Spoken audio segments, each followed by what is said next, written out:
welcome back to my channel. We here today is to show you how to make a papaya salad, the popular salad in Thailand. So I got some friends from Thailand and they show me how to make it, but this one is my own style, and I will show you all the ingredients that I'm using how to make the papaya salad or papaya salad. Green papaya. So we'll see. Show you all my ingredients that what we need to make the papaya salad. Anyway guys, I'm going to show you my papaya ingredients, how we make the papaya salad or papaya salad we call. Let's go have a look. These all my ingredients. So I got a lemon, cherry tomatoes, red onions, chilies, brown sugar, crushed garlic, and crushed nuts. Nuts is an optional if you want to put it some, but in a Thai papaya salad original, they actually have a nuts. So if you have allergy of nuts when you're making a papaya salad, you better just take them off and just make the different kind. Just use the other ingredients. And we get the sauce is the fish sauce. We call them patis. And the anchovy sauce, which is bagoong isda. And the anchovy crispy chilies with it made in Malaysia. And of course, a little bit of coriander. I forgot some. Then I have the cucumber and the papaya. That's the main of making the salad. So I'm using this. This like a kiwi. It's also from Thailand. So that's how you make the papaya salad with it. So I show you how to use it. But for now, let's go use the knife to peel the skin of the papaya. So kids, watch out. If you don't know how to use a knife, please have a guide with your parents. So let's go and start peeling the papaya. So now we're going to peel the papaya, the skin off. So kid, watch out. Ask your mom to have help. So let's go. Start peeling off.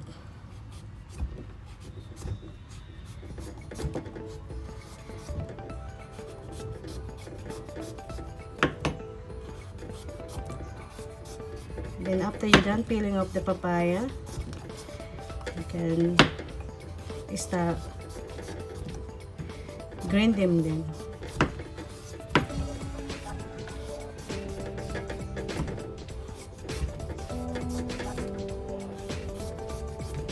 You can do a little bit like this one, like that. So we'll see. Cutting the papaya. It's actually easy. And you can use the whole papaya for your papaya salad. This is like a medium size.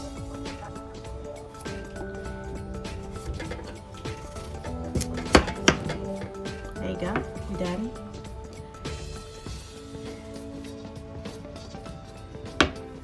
I'm going to wash them, okay? We'll see. Now I had washed the papaya. Now we start using this one. You can buy this from Asian shop, but this is made in Thailand, so I buy this from Chinese shop, like $14. It's good for peeling this to make a salad. So I'll show you.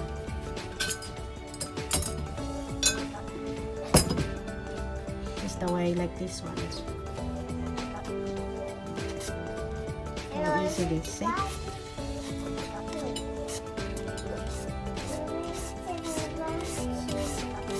So easy to make it.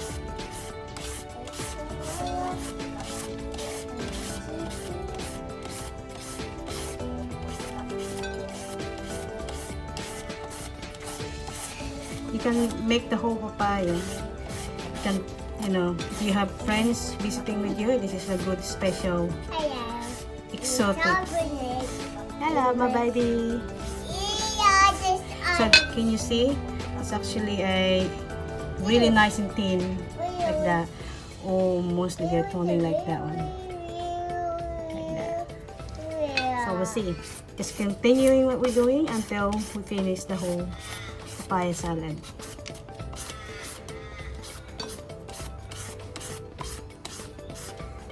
It takes time though, but you will get there.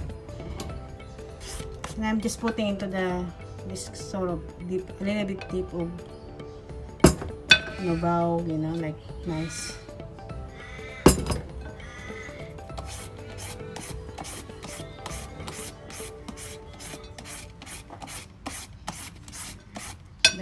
We're done now. Now we're making the sauce for papaya salad. Look how beautiful it is. Nice and fresh. Thank you, Floy, my Thai friend who gave me the fresh papaya on her own garden. So very nice and fresh. Now I'm making it a papaya salad. So we'll see. The problem I don't have it here is the pesto for crushing all the chili and the all ingredients is supposed to be. The salad is just simple that I'm using today because I don't have the other ingredients, which is you can put a noodles in there, like rice noodles. That's most of Thailand actually use them, or fresh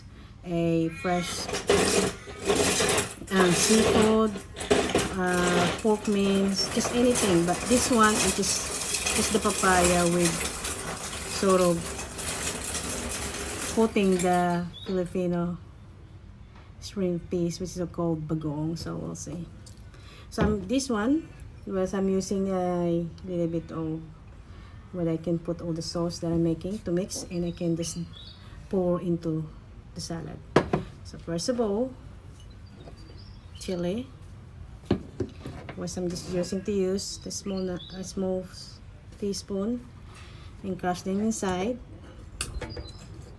See how crushed it is. Crushing like that. You can add whatever how spicy you like the papaya salad, mild or too spicy or spicy. I like spicy, so I put like 6 chili in there. Yeah, 6 or 7 chili.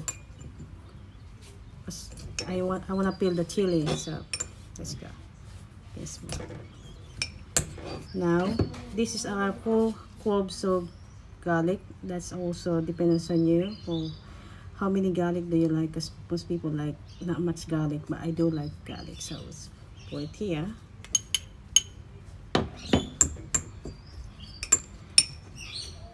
Sugar is 1 teaspoon or 2 teaspoons, but I'm just using a little bit from here.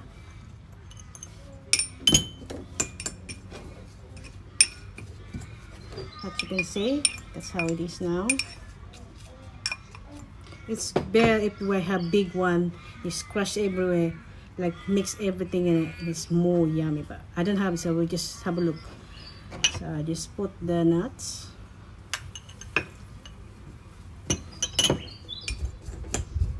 And the onions.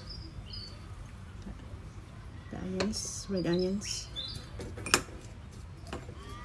And the tomato, you can slide them or just leave it a whole one, but I go squash them with this sauce that I'm making now. And I'll put 3 of them. Oops, goes into my shirt. But anyway, that's fine, it's just tomato.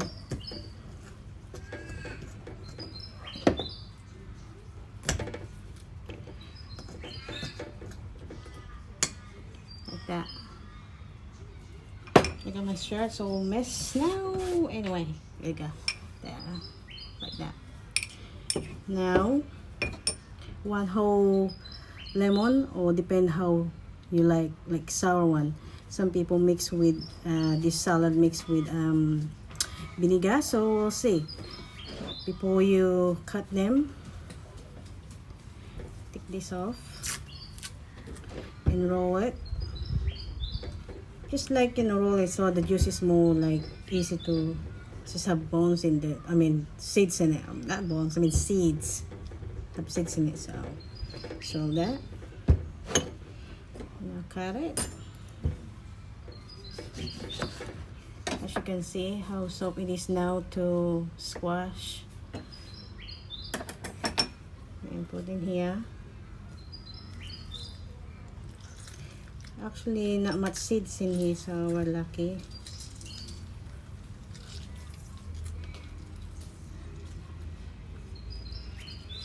There you go. Now I use whole one. If I want more sauce, I'm going to use the other one. So there you go.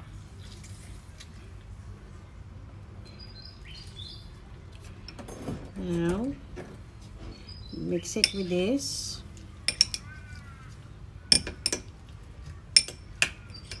And add the fish sauce.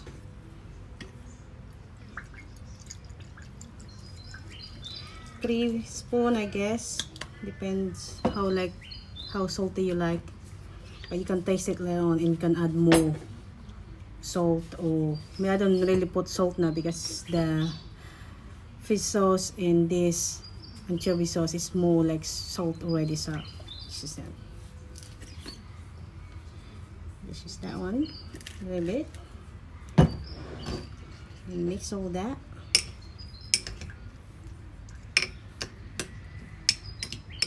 You can see all the salad, and I can taste it now because I'm going to just add some of the ingredients like the shrimp piece and the chili anchovy on top of the salad. So just taste this one.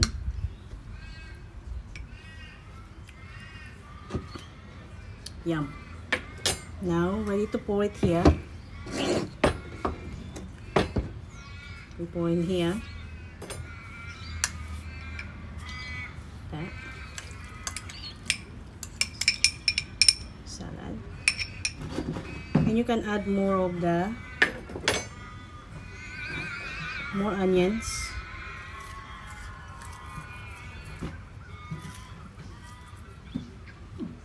And now you can cut some of the more tomato.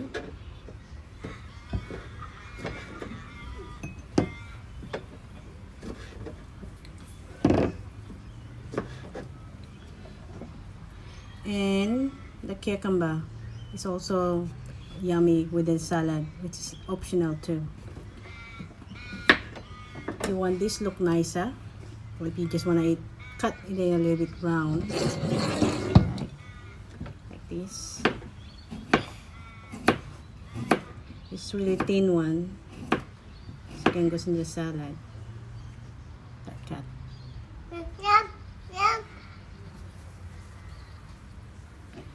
So add that.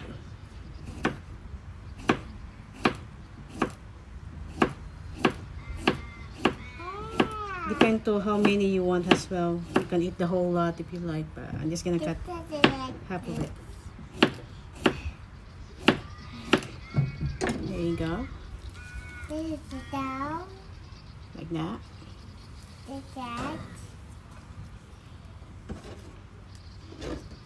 And now I add the remaining nuts.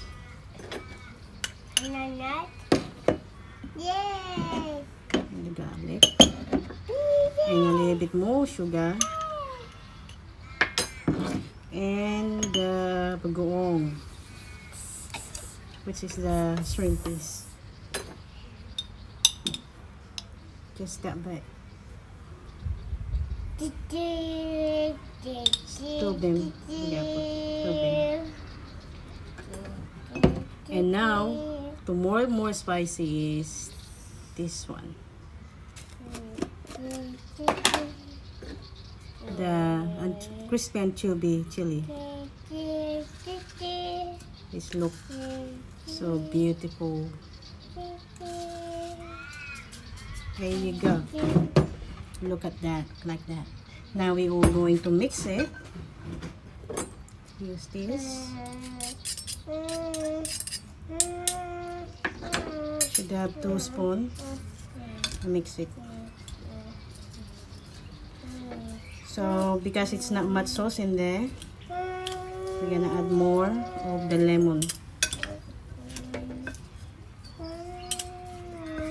We're gonna add more lemon.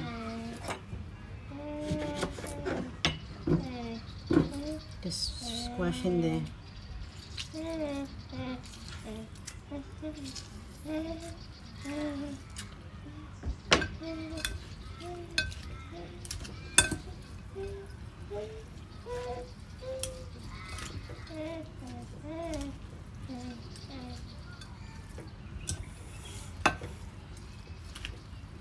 And add more of this.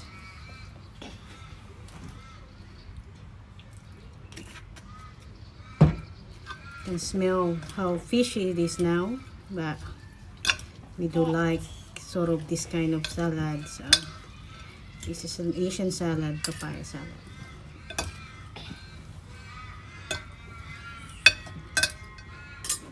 Now it's done. Ta-da! That's my papaya salad.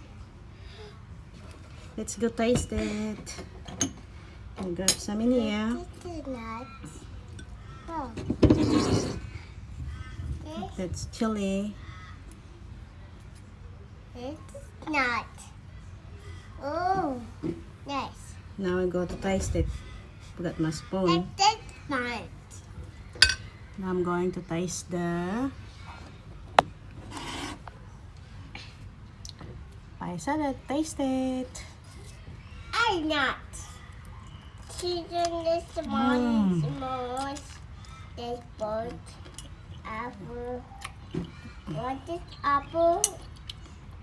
It's all mixed. All the ingredients. Taste the nuts. Actually, the coriander. For the aroma, smell of it.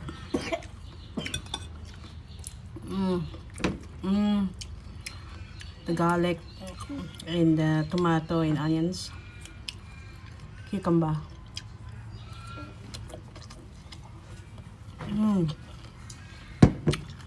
Spicy. A little bit salty. A little bit sweet. It just all mixed all together. That's how yummy it is.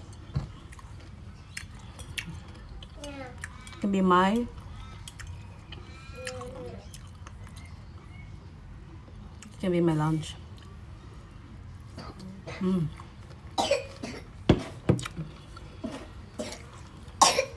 Yummy, guys. Just all yummy. When you complete ingredients and you make the papaya salad like this, then you will get all the flavor you want to eat. First time I mixed the shrimp piece in it, the bagoong. So it was actually mixed all that together with this sort of salad. So thank you for watching, guys. Don't forget to subscribe and click like. And I will write down below the ingredients and how I make it. But anyway, you can watch all my video and follow the instruction on it. So thank you and see you next time again to my latest videos. See ya.